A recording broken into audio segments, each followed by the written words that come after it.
antibiotik yang sering digunakan di rumah sakit untuk mengatasi infeksi berat, seperti pneumonia, meningitis, dan sepsis. Tapi, tahukah kamu, tingginya penggunaan ceftriaxone di rumah sakit juga dapat memicu resistensi antibiotik. Untuk itu, hari ini kita akan bahas secara singkat, jelas, dan mudah dipahami. Kenapa sih kita perlu memahami ceftriaxone? Karena di banyak rumah sakit, termasuk di Indonesia, ceftriaxone menjadi antibiotik spektrum luas yang sering digunakan.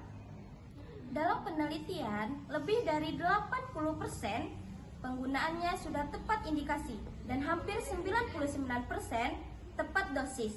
Hebat ya? Tapi tetap ada ruang perbaikan, terutama agar penggunaannya benar-benar sesuai dengan prinsip 5T. Tepat indikasi, tepat obat, tepat pasien, tepat dosis, dan tepat cara pemberian. Kalau salah dalam satu saja, efeknya bisa fatal atau memicu resistensi. Bagaimana sebenarnya ceftriaxone bekerja? Ceftriaxone adalah antibiotik golongan cephalosporin generasi ketiga. Ia bekerja dengan cara membunuh bakteri, bukan hanya sekedar menghambat.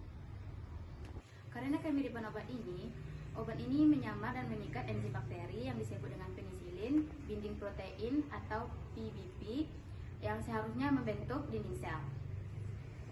Begitu ceftriaxone menempel di PBP, proses pembentukan dinding sel terganggu. Dinding sel bakteri jadi lemah dan akhirnya pecah akibat tekanan cairan dalam sel. Bakteri pun mati melalui lisis osmotik. Inilah kenapa ceftriaxone disebut sebagai bakterisidal. Karena efektif dan spektrum yang luas, ceftriaxone sering digunakan untuk mengatasi infeksi saluran pernapasan bawah seperti pneumonia, infeksi saluran kemih, meningitis, infeksi kulit, dan jaringan lunak, dan sebagai profilaksi sebelum operasi. Beberapa studi bahkan mengatakan penggunaan ceftriaxone dapat memperpendek lama rawat inap, misalnya pada pasien anak dengan infeksi tertentu. Tentu, seperti obat lainnya, ceftriaxone memiliki efek samping seperti nyeri atau kemerahan di tempat suntikan, diare, mual muntah, reaksi alergi, dan peningkatan sementara enzim hati. Hati-hati pada pasien yang alergi antibiotik beta-lactam.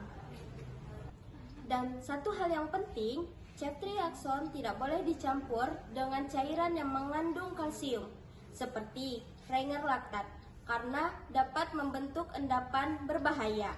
Kombinasi dengan obat antikoagulan juga dapat meningkatkan efek pendarahan. Seorang pria 45 tahun datang ke IGD dengan demam tinggi dan nyeri dada. Dokter mendiagnosis pneumonia. Ia mendapatkan ceftriaxone 1 gram intravena tiap 24 jam yang dikombinasikan dengan azitromisin. Di sini, peran apoteker sangat penting, memastikan dosis, memilih pelanggan tepat, memantau reaksi alergi dan interaksi obat. Kesimpulannya, ceftriaxone adalah antibiotik ampuh dan menyelamatkan banyak nyawa, tetapi harus digunakan secara bijak.